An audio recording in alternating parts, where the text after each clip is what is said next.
আমরা ফটো বা ভিডিও তো সবাই ক্রিয়েট করেই থাকি, তাই না?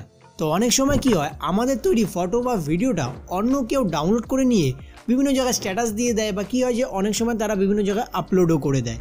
তো এই ক্ষেত্রে তারা পুরো ক্রেডিটটা কিন্তু নিয়ে চলে যায়। কিন্তু এইদিকে যে আমরা এত কষ্ট করে সেই ভিডিও বা ফটোটা ক্রিয়েট করলাম, সেটার ক্রেডিটটা কিন্তু আমরা পেয়ে থাকি না। তো এই দিক থেকে প্রত্যেকটা ক্রিয়েটারেরই কিন্তু একটা নিজস্ব ওয়াটারমার্ক হওয়া দরকার। আর ওয়াটারমার্কের ক্ষেত্রে সব থেকে বেস্ট হচ্ছে সিগনেচার ওয়াটারমার্ক। মেনলি দুইভাবে কিন্তু ওয়াটারমার্ক আমরা ক্রিয়েট করতে পারি। একটা হচ্ছে যে কিছু ফন্ট রয়েছে সিগনেচার টাইপের কিছু ফন্ট, যেগুলো দিয়ে আমরা ওয়াটারমার্ক ক্রিয়েট করতে পারি। আর এত ফন্ট রয়েছে যেগুলো ফন্ট কিন্তু সবার নাও পছন্দ হতে পারে। তো এই ক্ষেত্রে তোমার যদি সিগনেচারটা খুব ভালো হয়ে থাকে, তাহলে যে কোনো একটা কাগজের উপরে সিগনেচার করে সেটাও কিন্তু তুমি বিভিন্ন রকম ফটো বা ভিডিওর উপরে অ্যাপ্লাই করতে পারো।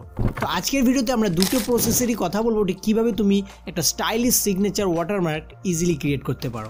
প্রথমে তুমি চলে আসো পিক্সআর্টে, আর এখান থেকে একটা হোয়াইট ব্যাকগ্রাউন্ড সিলেক্ট করে নাও। তারপর নিচের দিক থেকে চলে যাও টেক্সট অপশনে, আর এখান থেকে তুমি যে টেক্সটটা লিখতে চাও সেটা লিখে নাও। এরপরে এই অ্যারো অপশনে ক্লিক করো আর চলে যাও মাই ফন্টে, আর এরপরে দেখবে মাঝখানে লেখা রয়েছে অ্যাড ফন্ট, আর এখান থেকে চলে যাবে ফাইলে। এবার আমি ভিডিও ডিসক্রিপশনে কিছু ফন্টের লিঙ্ক দিয়ে রাখবো, সেগুলো তোমরা ডাউনলোড করে নেবে। আর যে সেগুলো পছন্দ না হয়, তাহলে দেখবে কিছু গুগলে যে সিগনেচার ফন্টের লিঙ্ক সার্চ করবে, সেগুলো কিন্তু তোমরা পেয়ে যাবে। সেই ওয়েবসাইটগুলো থেকেও তুমি ডাউনলোড করতে পারো। তারপর তুমি সেই ফাইলটাকে সিলেক্ট করে দাও, আর ঠিক এরপরেই দেখবে সেই ফন্টগুলো কিন্তু এখানে চলে এসেছে। এরপরে একটা যে কোনো ফন্ট তোমার মন পছন্দ তুমি সিলেক্ট করে নাও। আমরা এই ফন্টটাকে সিলেক্ট করলাম। এটাকে আরেকটু স্টাইলিশ করার জন্য এর নিচে আমরা ফটোগ্রাফি বা ভিডিওগ্রাফি কিছু একটা লিখে দেবো। আর সবসময় চেষ্টা করবে সেই ফন্টের কালারগুলো ব্ল্যাক রাখার।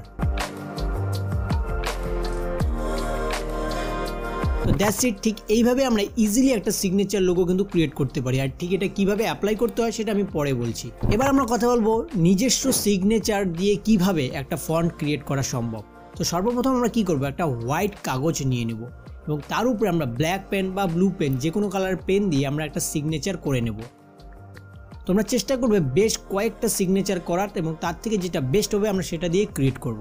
এরপরে আমরা মোবাইল দিয়ে এর একটা ছবি তুলে নেব। আর এর জন্য এমন একটা জায়গা আমরা সিলেক্ট করব যেখানে এই লেখাটার উপরে যেন কোনো রকমের ছায়া না পড়ে, এমন একটা লাইটের মধ্যে আমরা এই ফটোটাকে টপ অ্যাঙ্গেল থেকে তুলব।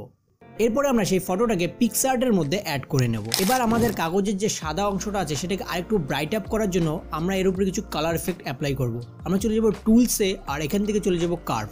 আর আমি যেটা ফলো করছি তোমরাও সেটা ফলো করবে।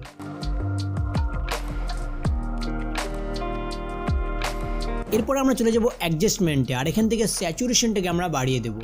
এবং এটা যদি একটু ঘোলাসে ঘোলাসে টাইপের হয়ে থাকে, তাহলে এর ক্ল্যারিটি যেটা রয়েছে সেটাও তোমরা একটু বাড়িয়ে দিতে পারো। আর একইভাবে আমরা যেমন আগে একটা ছোট্ট ফন্ট নিচের দিকে অ্যাড করেছিলাম, ঠিক একইভাবে এখানেও আমরা একটা ফটোগ্রাফি বা ভিডিওগ্রাফি কিছু একটা লিখে একটা মোটা ধরনের কালা ফন্ট এখানে অ্যাড করে দেবো।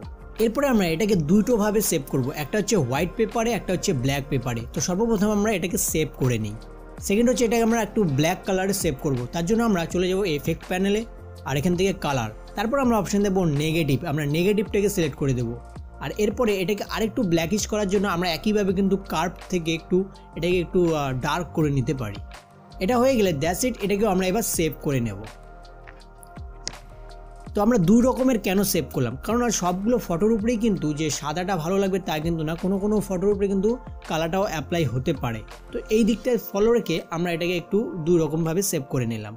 এবার তোমরা যে কোনো একটা ফটো সিলেক্ট করো, তার উপরে অ্যাড ফটোতে গিয়ে তোমরা সিগনেচার ফন্টটাকে অ্যাড করো, এবং তারপরে সেটা ব্লেন্ডিং থেকে স্ক্রিন করে দাও বা মাল্টিপ্লাই করে দাও। দেখতে পারবে এটা অ্যাড হয়ে গেছে, এবং একটা কোণার মধ্যে তোমার এই সিগনেচার ওয়াটারমার্কটাকে বসিয়ে দাও।